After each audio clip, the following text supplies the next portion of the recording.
Hello friends, అందరికీ నమస్కారం. Telugu life story వింటున్న ప్రతి ఒక్కరికి థ్యాంక్ యూ సో మచ్. ఈ స్టోరీ ఏమిటి అంటే, నువ్వు ఎదుగుతున్న కొద్దీ నీకు సమస్యలు కూడా పెరుగుతూ ఉంటాయి. నీ జీవితంలో ఎలా ఎలా పైకి వెళ్తుంటావో, ఎలా సక్సెస్ చూస్తూ ఉంటావో, అలా నీ సమస్యలు కూడా వస్తూ ఉంటాయి. సో, నీ పని నువ్వు చేస్తూ ఒక అబ్బాయి స్టోరీ చెప్తాం. ఒక అబ్బాయి చాలా కష్టపడుతూ పైకి ఎదుగుతున్నాడు. సంవత్సరానికి ఒక కొత్త కొత్త బిజినెస్‌లు చేస్తూ, ఎవరికీ మోసం చేయకుండా నిజాయితీగా సంపాదిస్తూ పైకెళ్తున్న టైంలో ఇగ కొందరు మంచిగుంటారు, కొందరు చెడుగా ఉంటారు. కొందరు మాటలు వినాల్సొస్తది. కొన్ని మాటలు రిజెక్ట్ చేయాల్సి వస్తది. ఇప్పుడు అడిగిన ప్రతి ఒక్కరికి డబ్బులు ఇవ్వలేం గదా! సో, డబ్బులు ఇవ్వలేనప్పుడు కొందరు నీ మీద కోపపడతారు. కొంచెం నీ గురించి తప్పుగా మాట్లాడతారు. సో, నీతో గొడవ పట్టు పెట్టుకోవాలి అనుకూడంగా చూస్తారు.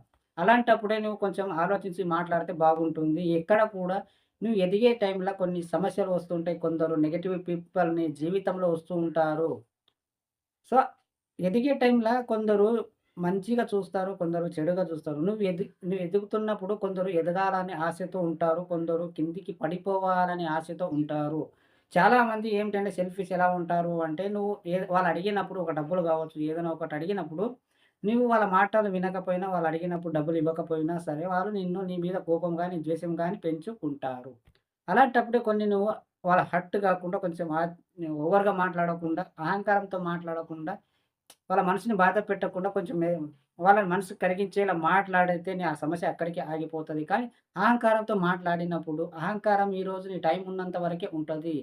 సో, ఈరోజు ఏదైతే వాళ్ళ బాధ ఉంటావో, వాళ్ళు కూడా వాళ్ళ మనసులో పెట్టుకొని నువ్వు నాశనం అయితే వాళ్ళు చూడాలని ఆశతో ఉంటారు. ఎంత పెద్ద కోటేశ్వరుడు అయినా సరే వాళ్ళ కష్టాలు తప్పవు, సమస్యలు తప్పవు. వాళ్ళని నెగ్లెక్ట్‌గా మాట్లాడే వాళ్ళు కూడంగా చాలామంది ఉంటారు. సో, నేనేమంటున్నాను అంటే, ప్రతి ఒక్కరికి సమస్యలు ఉంటాయి. ప్రతి ఒక్కరి జీవితంలో కూడా బాధలు ఉంటాయి. ఓర్వలేని వాళ్ళు కూడంగా ఉంటారు. సో, వాళ్ళ ప్రతి ఒక్కరిని తిట్టిన వాళ్ళని నీ వెనకాల కూడంగా చాలా బూతులు మాట్లాడతారు. చాలా తిడుతూ ఉంటారు. సో, వాళ్ళు తిట్టినప్పుడు నీ చెవిలో పడగానే ఎగేసుకుంటూ నీ ప్రతాపం నీ కెపాసిటీ వాళ్ళని చూపించాలి. నన్ను చూసి భయపడాలి అని ఎప్పుడు కూడా మైండ్‌లో పెట్టుకోకు. ఎందుకు అంటే, నీ దగ్గర ఎన్ని డబ్బులున్నా, హోదాలున్నా సరే, ప్రతిదీ నువ్వు అనుకున్నంగా జరగదు. ప్రతి ఒక్క టైంలో నువ్వే గెలవవు. కొన్నిసార్లు మంచిగా అవుతాయి. కొన్నిసార్లు చెడుగా అవుతాయి. సో, ఎవ్వరి బ్యాక్‌గ్రౌండ్ లేకుండా, ఎవరిది సపోర్ట్ లేకుండా, నీ మనసు నీ సబ్‌కాన్షియస్ మైండ్ ఉంటదే, దాని మాట వింటూ ఉంటే నువ్వు ఖచ్చితంగా నీకెప్పటికీ పాడు చేయదు. నువ్వు చేసే పనిలో అది ఖచ్చితంగా నీకు సపోర్ట్ అయితే ఉంటది. ఏ పని చేస్తే మంచిగుంటది, ఏ పని చేస్తే చెడుగుంటది అని తెలిసి ఉంటది. అర్థమైందా? ఒక అబ్బాయి ఇలాగే కష్టపడుతూ వెళ్తుంటే టైంల కొందరు అతనెంతో కష్టపడి ఒక్కొక్క మెట్లు సక్సెస్ ఎదుగుతూ ఉన్నప్పుడు కొందరు ఓర్వలేని వాళ్ళు కూడంగా తను ఫెయిల్ అయితే చూడాలి అనుకుంటారు. సో, వాళ్ళు అడిగినప్పుడు వాళ్ళ మాటలు తీసివేయడం గాని, లేదా వాళ్ళ మాటల్ని రిజెక్ట్ చేసినప్పుడు వాళ్ళు కోపంతో మాట్లాడతారు. ఏదైనా ఒక బూతులు మాట్లాడి నిన్ను రెచ్చగొట్టి, నిన్ను గొడవ పెట్టుకొని, అక్కడ ఇంకా నీ పనులు కావచ్చు, నీ సమస్యలు కావచ్చు, ఎక్కడైనా నిన్ను ఇరికించేలా చేస్తారు. కొంచెం నీ మీద కోపం ఉన్నవారు నువ్వు కొంచెం తప్పు దొరికినా సరే ఫాస్ట్‌గా మధ్యలో ఇన్వాల్వ్ అవుతూ ఉంటారు. కొందరు సెల్ఫిష్ వాళ్ళు ఉంటారు. వాళ్ళనేం చేయలేవు. సో, నేనేమంటానంటే సింపుల్‌గా అర్థం చేసుకో. సక్సెస్ అయ్యే టైంలా లేదా నువ్వు ఎదుగుతున్న కొద్దీ సమస్యలు పెరుగుతూ ఉంటాయి. సో, నువ్వు కొంచెం కంట్రోల్ చేసుకొని ఉంటే కొన్ని పనులలో లేదా కొన్ని అహంకారంతోటి మాట్లాడుతూ ఉంటారు. నిన్ను గెలికేలాగా మాట్లాడుతుంటారు. నీకు కోపం వచ్చేలాగా మాట్లాడుతుంటారు. నువ్వు అక్కడ కొంచెం రియాక్ట్ కాకుండా మంచిగా రెస్పాన్స్‌తో మాట్లాడితే అక్కడ ఆ ప్రాబ్లమ్ ఏదైతే ఉన్నదో ఆ ప్రాబ్లమ్‌ని సబ్‌కాన్షియస్ మైండ్ అడిగితే ఖచ్చితంగా అది ఏం చేయాలనేది నీకు చెప్తుంది. సో, నీ కోపం రాగానే వెంటనే వాళ్ళని కోపంతో మాట్లాడకు, గొడవ పెట్టుకోకు.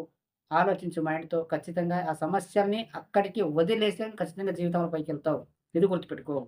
సో, నువ్వేంటో వాళ్ళని చూపించాలి అనుకుంటే మాత్రం ఆ గొడవలో పడి నీ పనులు, నీ డబ్బులు అన్నీ వేస్ట్ అవుతూ ఉంటాయి. ఒకడు నిన్ను తిట్టినా సరే కొన్ని కొన్ని సార్లు వదిలేస్తేనే మంచిది.